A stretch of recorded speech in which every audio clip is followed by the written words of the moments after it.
93 FM. 93 FM.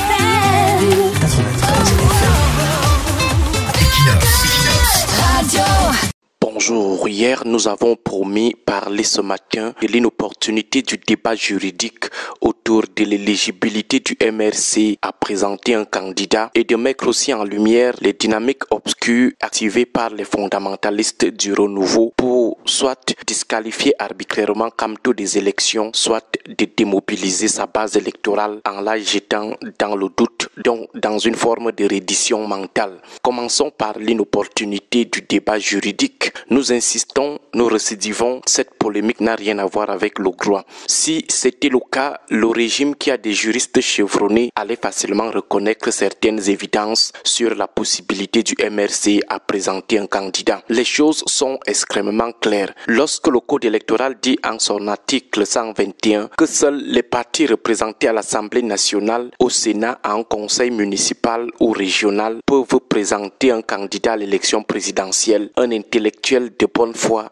même pas un juriste, juste un intellectuel, peut clairement faire l'observation suivante. Cette disposition est totalement en contradiction avec l'article 15 de la Constitution qui dit qu'aucun député ne représente son parti, il représente plutôt l'ensemble de la nation.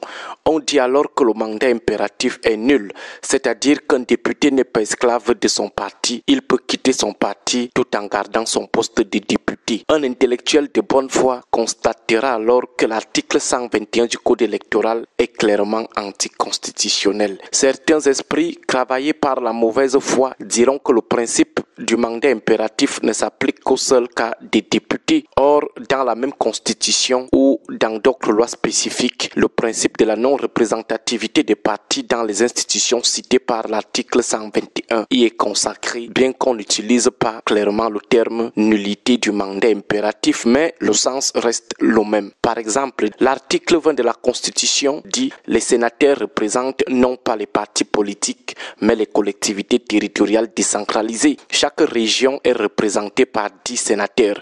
On ne parle nulle part de partis représentés. » Il en est de même de l'article 57 de la même Constitution sur les conseils régionaux.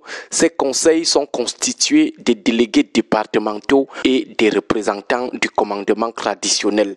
On ne parle pas des représentants des partis politiques. Même chose au niveau des conseils municipaux.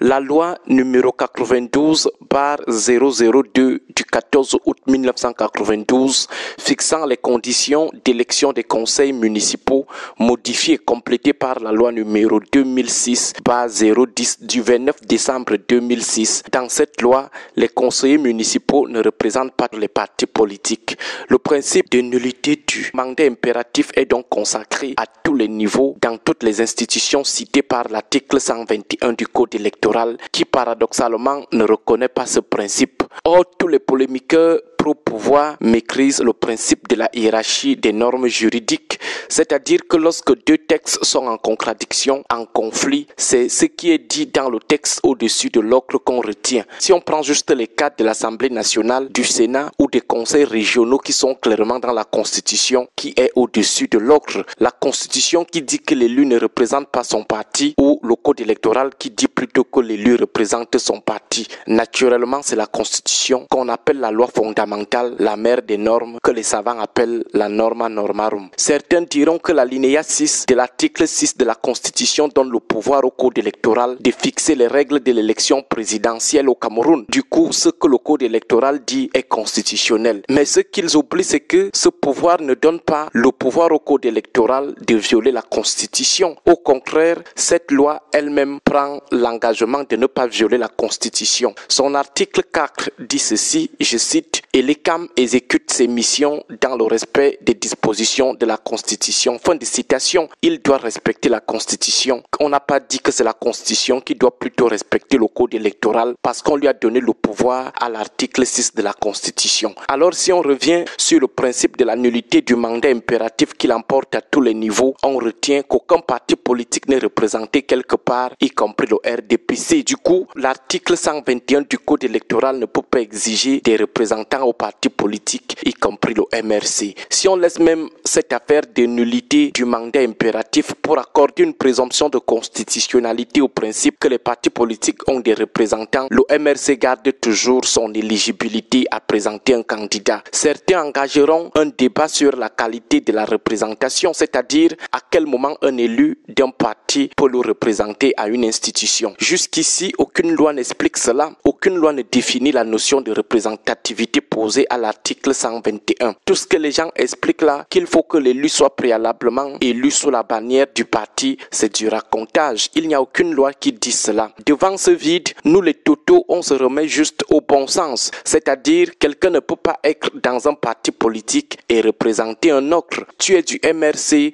mais tu représentes le SDF.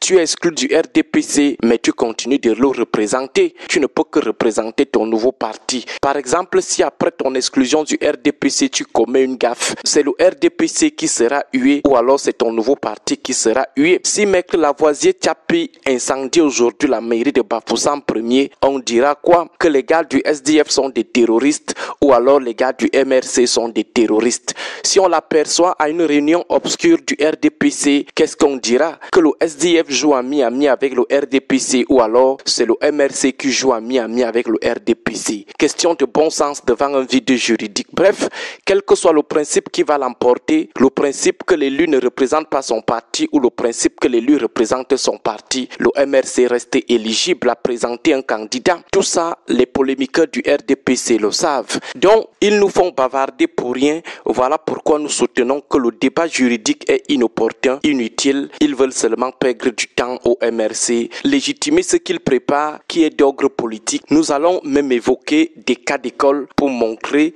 et surtout démontrer que ce débat a été vidé depuis, qu'il est inopportun et qu'aujourd'hui nous sommes juste dans des manœuvres politiciennes. Rendez-vous lundi. Bon début de week-end à tous. 93 FM.